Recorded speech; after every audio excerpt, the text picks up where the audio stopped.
All right. So it is March 31st. Lots of stuff happening. I got a couple of emails. I just wanted to kind of go through these and show you what's happening. So, commercial real estate space, pretty much anything in the economy will affect mortgage interest rates in commercial real estate, especially movement with the 10-year or 7-year treasuries. Those are the two big ones, and the 5-year if you're using 5-year loans.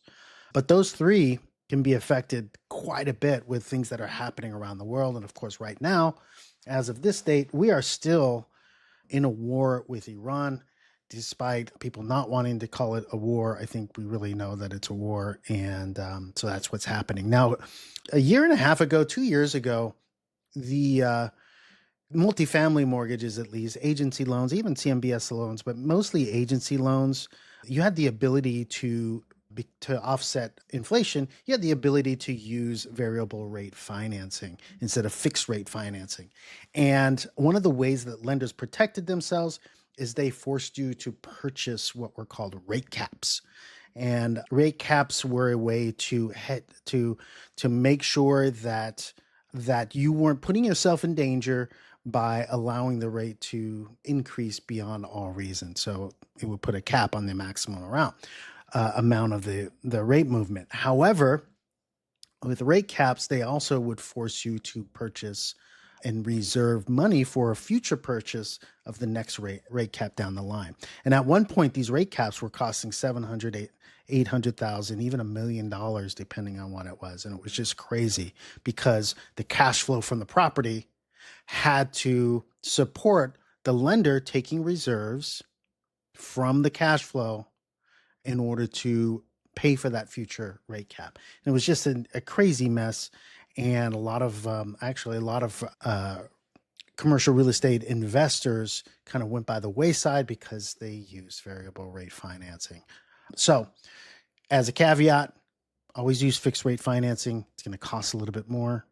And playing around right now in today's volatile times with variable rate financing, with having to buy rate caps, as we've seen, and as we'll see, even when you get a cheap rate cap, the possibility of something happening in the world that messes around with treasuries can be pretty big. So, all right. So Rob Finlay, 30 Capital, great guy, sends me his emails or sends me a newsletter, and this one came in, which is just pretty crazy. So he is pointing out that treasury yields are pushing above 4.4 right now in the 10-year. I think it was down to 4.25. Hadn't broken in probably in the last 8 months or so. It hasn't broken the 4% barrier, if I remember correctly, but it's shooting up. Now, if you remember, or if you don't know, the yield on a treasury corresponds to the price of the treasury. And these are treasuries that are sold on the secondary market. These are not bonds that are sold by the government on the primary market. These are secondary yields. And what this means is that you have sellers who are holding bonds and they're trying to sell them. All right. Now, when you see treasury yields going up, there's an inverse relationship with the price, which means the prices are going down. So just imagine a normal situation with a seller of widgets, I guess. In order to respond to competition, a business might lower their prices in order to get more customers. And it's the same kind of thing. Sellers are seeing that buyers are not buying at the prices that they're offering their bonds. And so they have to lower the prices that they're willing to sell in order to get rid of their treasury holdings.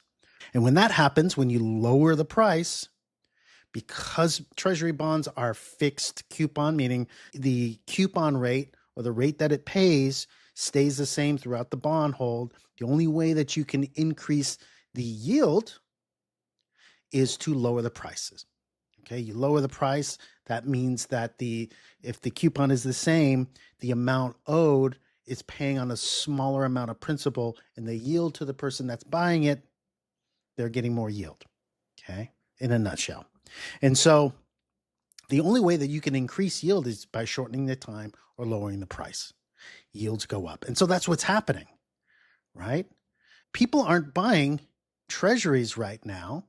And so the sellers, or at least at those certain prices, so the sellers have had to reduce the prices. And that's what we're seeing with yields going up. Okay. So got into the weeds there a little bit, but I wanted to show you, because of that's happening, there's just so much volatility.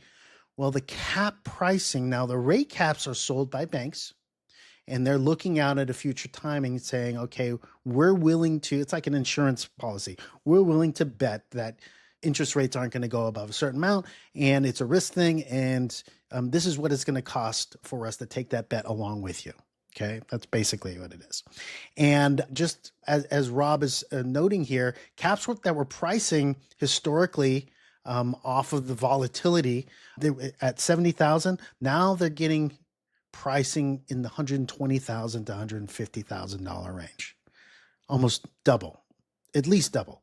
All right, and then caps that were costing $40,000 just 3 weeks ago, they're now trading at 80 to 90. So double right now, rate caps. So the insurance is going up. There's a lot of volatility. The people that are offering these rate caps, they're not willing to insure at the same prices. Okay, that's what it's going to cost. And so if you think about as a commercial real estate holder, just imagine this: you're going in and you are two things. You're buying a new property, and you want to use floating rate financing, which in my opinion, you should never do, even in volatile times, but fixed rate financing all the way probably is going to save your cookie. And of course, lower LTVs, conservative all the way. So, but you go in, you want to get a floater loan, and they say, okay, you got to buy a rate cap. You go out into the market and you see the rate caps are just astronomical. This adds a significant amount of upfront cash that you have to give at closing to the lender, or to the rate cap buyer, in order to satisfy the lender's requirements. And so you can't get around it. It's just cash. And if you have investors, that means that their yields are going to go down because they're putting more money in. Okay. As Rob says, the market is thin. It's very defensive, very expensive. One thing you can do is sit on the sidelines and wait for all this crap to stop. I mean, it's as simple as that. However, you could go out and find fixed rate financing. You pay a little bit more and underwrite to a softening market, meaning you don't pay as much for the property. Okay. And so then the second thing is that if you already hold a property and you're on an agency loan, like a Fannie and Freddie loan, and it's securitized and it has a floating rate loan, and the lender's requiring you to re-up, and the way that they require you to re-up is you have to reserve month over month what they estimate the cap pricing is going to be. In this little patch, if you have like an escrow, if the lender looks at your escrows and recalculates them, and they're looking at in the market and they see that caps have jumped up exponentially, well, they're going to start pulling more money out of your mortgage. They're going to start pulling more money every month through ACH as reserves to estimate what you're going to buy. Even if we quit the war and things go back to normal and treasury yields go back down, and then the rate caps go back down and everything's starting to smooth out and stabilize, the lender only recalculates every 6 months. And so you could have another 5 months or 4 months of that higher pricing, even though the actual caps have gone down. So it's just risky all the way around. Who wants their cash flow sitting at the lender? Certainly, have them taking out of your bank account every month. So that's what's happening. Highly volatile. Now, 30 Capital, Rob Finlay, he's got some great stuff. Another thing to look at is because a lot of these loans aren't priced on treasuries, actually, variable loans are priced on the SOFR. That's moving pretty crazy too, which means the interest rate itself is going up as well. Even if you have a variable rate, which generally you get a few bits lower on a variable rate, it's just so crazy right now. I mean, it's, you got to imagine if the SOFR is at 6% and then the lender puts their spread on that, you could be looking at 7.5% rates just trying to go in variable. Pretty crazy right there. Now, aside from Rob, let me just get this here. Aside from Rob, the guys at Pensford, JP Conklin, great guy as well. He sends a weekly newsletter as well, and he was talking about it yesterday as well. Caps have doubled or tripled. Oil is swinging by $20 a barrel every day, and you can see that what's going on. Like every time the president says something, oh, here goes this. Every time Iran says no, we didn't. Oh, here goes the oil, and back and forth. And so it's just pretty crazy. And you can see, Strait of Hormuz, it's pretty much shut down.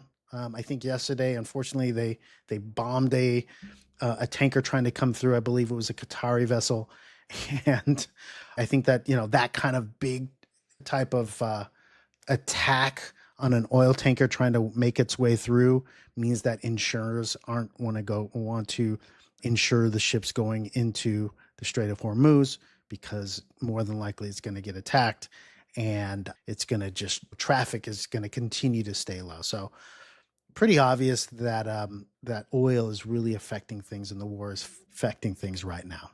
So same thing, higher treasuries, 2 years starting to approach the 10-year, which is pretty crazy as well. Now, Pensford yesterday had the SOFR at 3.65, and I think our guy Rob, he was saying 4 to 5%. So this is moving. It may have moved. I haven't looked at the index just yet, but it may have moved closer to 4 overnight. But something to watch. Consumer sentiment is right around 50%. So oil shock, pretty crazy.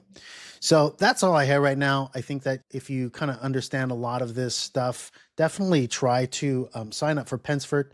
If you're into all this geeky stuff, get yourself onto his newsletter. Or if you are, you really want to kind of double up, go ahead and go to 30 Capital and get Rob's newsletter as well. Okay, that is it. Thank you.